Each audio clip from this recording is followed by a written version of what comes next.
ao ex-deputado Márcio Braga e pela explanação, em nome da ANOREG. Passa a palavra para o senhor João Pedro Lamana Paiva. Posso falar ali? Pode sim.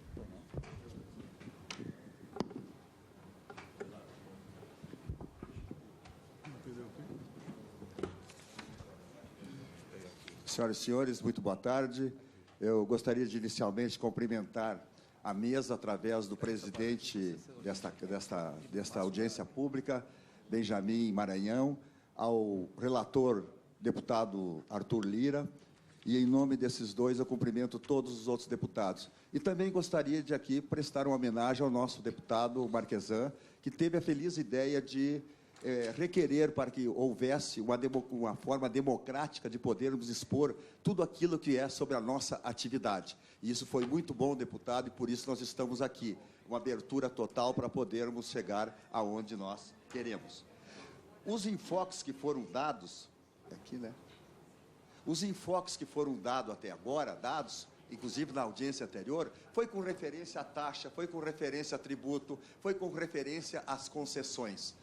E com isso, as nossas atividades, segundo a Constituição Federal, as nossas atividades notariais são exercidas em caráter privado, por delegação do poder público. Por que caráter privado? Esse caráter privado não é de hoje, não é de 88, esse caráter privado é do século XIX, quando ainda não existia registro imobiliário no Brasil, porque o primeiro cartório de registro foi em 1865, essa atividade era exercida pelo clero, através da Igreja Católica. E em cada circunscrição que havia, tinha um que representava a igreja e lá fazia os registros. E para se transmitir uma propriedade naquela época, em 1860, 62, 63, era através do livrão. E por cada frase que se transmitia, o vigário da paróquia cobrava emolumentos, e que na época eram reais, que hoje também significam reais.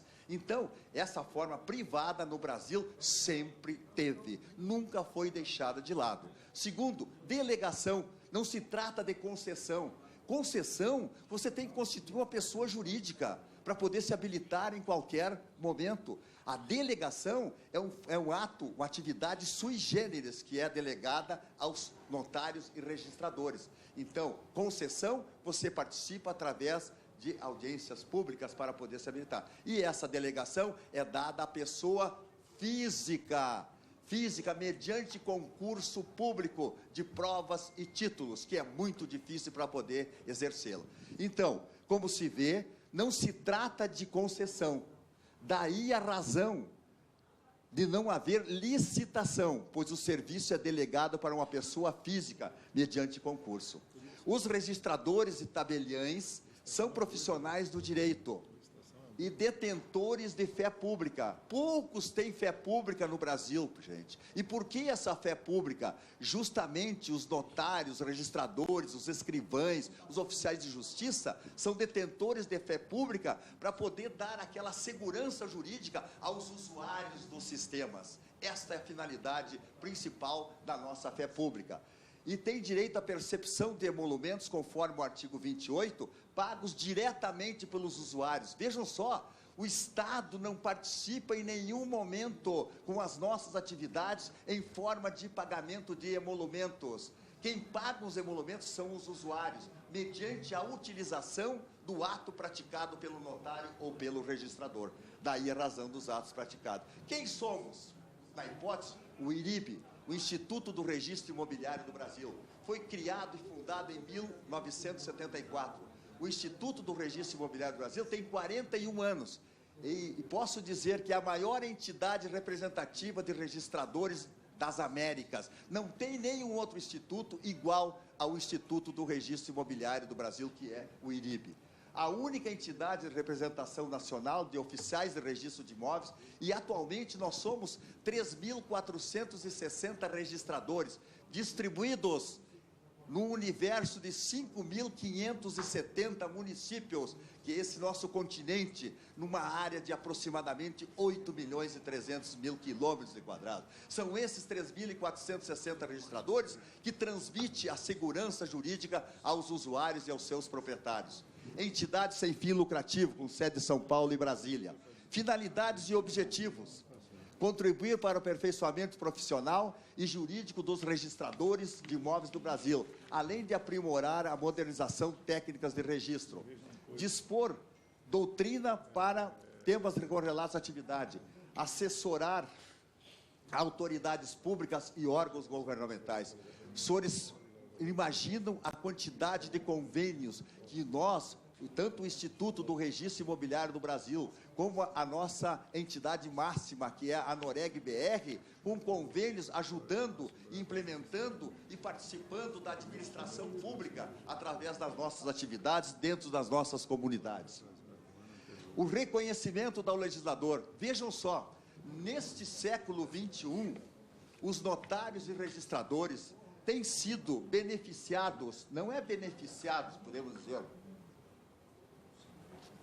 notários e registradores têm sido consagrado através de legislações brasileiras nesse século XXI, com leis extraordinárias que são delegadas aos registradores e notários. Por quê? Em função da atividade que exerce, ligadas à gestão urbanística e ambiental, desde o Estatuto da Cidade, que iniciou em 2001, relacionadas à regularização fundiária. Pessoal, o Brasil tem mais ou menos 50% dos imóveis estão imatriculados.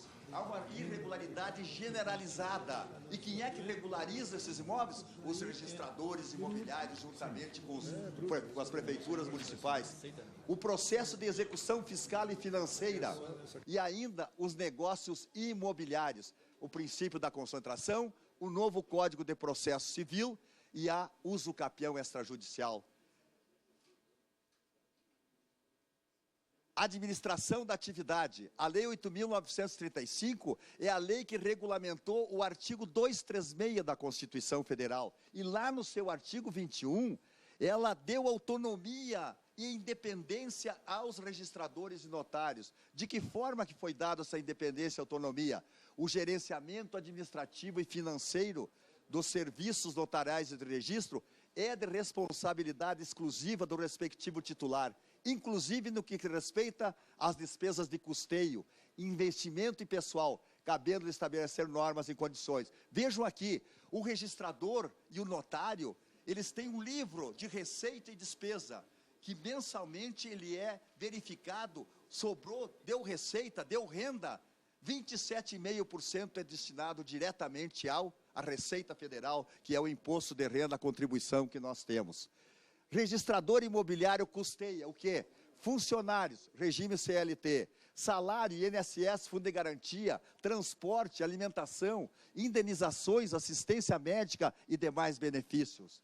Material de trabalho, computadores, sistemas de informática, servidor de informática, acesso à internet, material de expediente, instalações. Vejam as modernas instalações que nós temos hoje para atender o usuário, que é o nosso principal, digamos, foco, é atividade fim do registrador e do notário, é o atendimento à comunidade, ao usuário. Hoje nós tiramos uma certidão que levava 5 dias e está na lei e continua, em 10 minutos, 15 minutos. Então houve um avanço e para isso tem que se modernizar.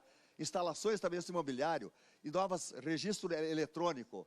Sendo estipulado o teto remuneratório, o registrador imobiliário não será responsável pelo custeio, pois receberá valores como servidor público. Veja bem, hoje nós já fomos serventuários da justiça, antes da emenda constitucional, da Constituição do artigo 236, nós éramos considerados funcionários públicos, servidores da justiça, com direito a vencimentos, triênios, adicionais, aposentadorias, férias, 13º, enfim, tudo que tinha, e mais os emolumentos. Agora nós não somos mais. Hoje nós somos privativos. A nossa aposentadoria, quem faz é o próprio titular, através de uma aposentadoria privada. É ele que vai fazer. Então, quem pagará a indenização dos funcionários de todos os seus benefícios, pois trocará de empregador. Se vier o teto, o empregador não será mais o titular, e sim o Estado. Alguém vai ter que ser o empregador. E nesses milhares de funcionários que nós temos, os funcionários passaram a servidores públicos, e a quem custa? Quem pagará por todo o material de trabalho? em que local ficarão estabelecidos os ofícios, a indenização ao registrador imobiliário por todo o investimento realizado. O titular passará a ter direito à aposentadoria? É evidente que sim. Consequentemente, ele terá triênios, terá adicionais, terá quinquênios, terá férias, terá 13º, licença-prêmio, licença médica, a todos os demais benefícios atendidos aos servidores públicos. Quem pagará pelo desenvolvimento de todas as inovações necessárias para a implantação do registro eletrônico em cada ofício dos 3.460? Quem pagará pela criação e manutenção das centrais compartilhadas? O ministro Teori Zavascki, em um dos recursos, uma ação civil ordinária, disse o seguinte: em consequência, e por não ser um servidor público, mas um delegatário do serviço público, que recebe emolumentos correspondentes aos serviços prestados, esse regime de retribuição, por sua própria natureza, não é suscetível de qualquer equiparação para os servidores públicos, notadamente no que diz respeito à limitação de teto. Responsabilidade civil. Vejam o que diz o artigo 22 da nossa Lei 8.935. Estabelece que os notários e oficiais do registro são civilmente responsáveis por todos os prejuízos que causarem a terceiros e pelos seus prepostos. Não são só os titulares. Se um funcionário causar algum problema, quem responde é o titular, civilmente por seu patrimônio. Atualmente, o oficial do registro responde pelos atos praticados, inclusive por seu preposto. Sendo estipulado o teto remuneratório, a responsabilidade civil passará para o Estado. O Estado assumirá a responsabilidade civil pelos atos praticados pelo registrador e pelo notário, e os funcionários de ofício? É óbvio que sim.